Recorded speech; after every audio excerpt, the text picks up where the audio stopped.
Salut tout le monde, nouvelle vidéo sur le Japon, partie 12.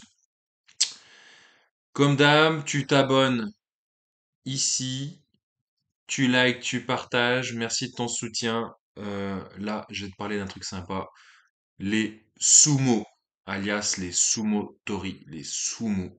Eh ben, j'en ai croisé au Japon, j'en ai croisé exactement à Tokyo. À Tokyo, il y a un quartier des sumo. On a même mangé dans un resto spécifique aux sumo. Donc il y a les photos des sumo.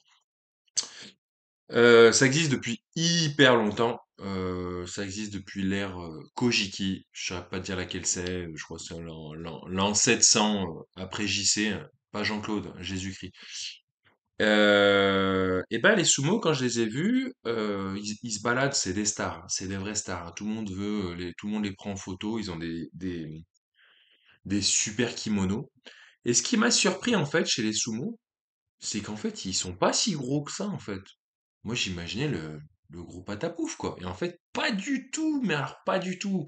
Moi j'avais en tête voilà le sumo d'un Street Fighter là. Honda là, Honda, pas la marque de voiture, le sumo de Street Fighter. Ouais, il semble qu'il s'appelle Honda. Ouais, en même temps Honda, Japon, bref. Et il se bat tout le temps contre Zangief, là, le russe. Le catcheur russe là dans Street Fighter. Et en fait, ils font plutôt à peu près 2 mètres de haut et pour environ 150 kilos. Donc c'est des armoires à glace, hein, des vrais videurs de boîte de nuit. Et ils auraient une espérance de vie autour de 65 ans, hein, bah, sûrement à cause de leur régime. Et en fait, est-ce qu'ils gagnent bien leur vie?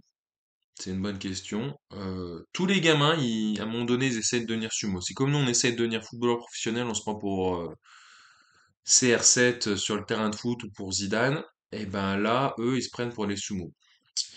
Et en fait, de ce que j'ai compris, le sumo, il gagne pas bien sa vie en fait. C'est ceux qui gagnent, ceux qui sont champions, ils raflent la mise, mais les autres, il y a rien. C'est uniquement c'est the winner takes all. Le number one, he takes all. Il prend everything. Et donc, il gagnerait, ça peut aller jusqu'à 1 million d'yens. Et je sais pas si tu es au courant de cette anecdote, moi je savais pas. Eh ben, c'était Chirac qui aimait bien les sumo. Ouais, ouais, il aimait bien le sport de sumo, hein.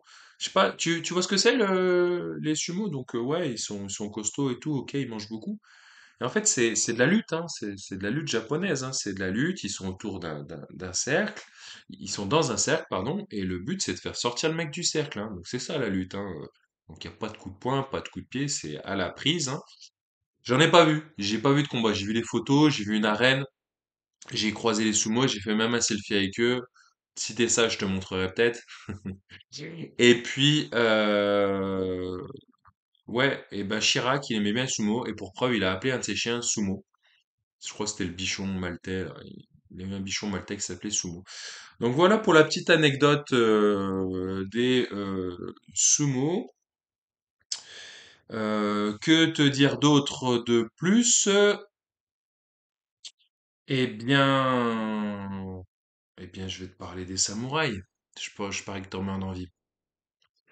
Les samouraïs, donc, tu vois ce que c'est un samouraï?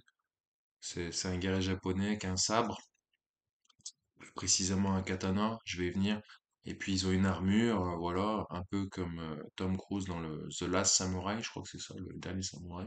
Et puis ils ont le casque là, le kabuto là, avec comme ça, là, un peu à la Dark Vador, et puis les cornes là. Les samouraïs, ben en fait c'était des guerriers, hein, tout simplement. Bon ça tu l'avais deviné. Et en fait c'était lors du système féodal. Donc t'avais l'empereur et puis ses vassaux, les samouraïs. Et puis entre les deux t'avais les shoguns. Shogun, Shogun. Euh, oui, c'est ça, je me suis pas trompé. Et là où tu veux trouver l'histoire des samouraïs, c'est surtout, on va dire, vers Kyoto. Il y a un palais, enfin, il y a un musée là qui parle notamment des shoguns et des samouraïs. Il y a notamment un musée qu'on a fait sur les samouraïs leurs armures et leurs armes, un peu leur histoire. Donc en fait, bon, avant de te raconter l'histoire des samouraïs, je vais t'expliquer un peu leurs armes. Il y a plusieurs sabres. Donc il y a le fameux katana, et donc il faut le différencier du tachi, qui est à peu près de la même longueur que du katana, mais la lame, elle n'est pas dans le même sens. Il y a aussi le tanto, qui est un plus petit sabre. Je sais plus si c'est celui qu'ils utilisent pour faire harakiri. Et ils avaient pour habitude de porter leur katana à gauche. À gauche, d'accord? Pour justement, donc là c'est ma gauche, pour justement quand ils se croisent, ben c'est bête, mais pour pas que les katanas s'accrochent quand ils marchent dans la rue, quand deux samouraïs se croisent. Et il fallait un monde de dingue pour créer un katana, hein. C'est pas juste un forgeron, tac tac. Il y avait trois quatre personnes, je saurais plus te dire lesquels les artisans exactement. Mais t'as celui qui fait la lame, t'as celui qui s'occupe du fourreau, t'as celui qui s'occupe du manche en fait, t'as celui qui fait les ornements, et bien sûr tout à la main, hein, ils sont là.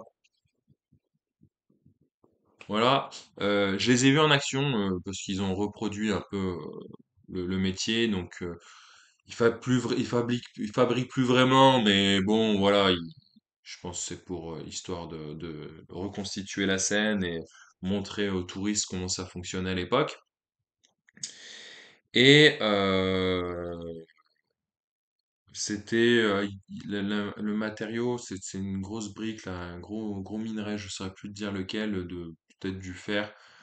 Et ben pour faire un katana de 500 grammes là, 500-600 grammes, il fallait je sais pas combien de kilos. Donc tu avais une perte énorme du matériau hein, pour obtenir cette arme-là. Et, et en fait, comment on en est amené à leur disparition? Donc c'était vers les années 1700, donc la fin de l'ère Meiji, Meiji, si vous voulez chercher sur Internet.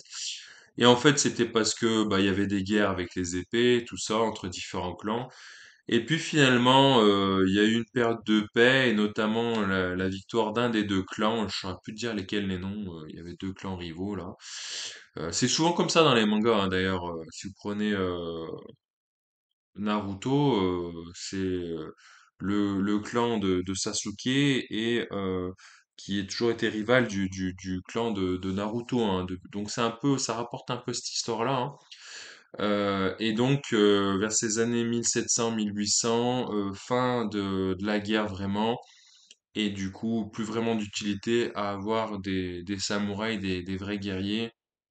Et puis je pense qu'il y a eu une époque aussi industrialisation, et il y a notamment la fin du système féodal, notamment avec l'empereur. Donc voilà, comme je disais, l'empereur c'est plutôt un titre honorifique, hein. Bon, il a des droits, hein. D'ailleurs, il a de sacrées propriétés, si c'est à Kyoto, à Tokyo. Mais enfin bref, hein, c'est comme des rois, hein, d'accord.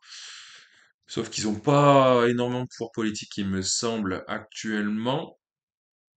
Mais en tout cas, quand ils parlent, ils sont assez vénérés, là, tout le monde vient les voir, des vrais groupies. Ouais, j'ai vu l'empereur, j'ai vu l'empereur. Ouais, voilà, donc les sumo, les samouraïs, les katanas, les tachi, les tanto. Les sumo ne sont pas si gros que ça, ce sont plutôt des armoires à glace, des videurs de boîtes de nuit, des stars, des rocking stars. Tu crois Hollywood, tout le monde veut les prendre en photo quand ils se baladent dans leur quartier là, avec leur superbe kimono, fleuri, jaune, bleu, rose, tu sais, voilà, ils se baladent en kimono et ils marchent tout doucement, ils piétinent là, les sumo, donc ça c'est sûrement dû à leur poids, hein, tu les verras pas taper un sprint. Voilà, comme d'hab, tu t'abonnes, tu likes, tu partages, tu commentes si tu le souhaites, et puis je te dis à plus pour une nouvelle vidéo. Ciao ciao.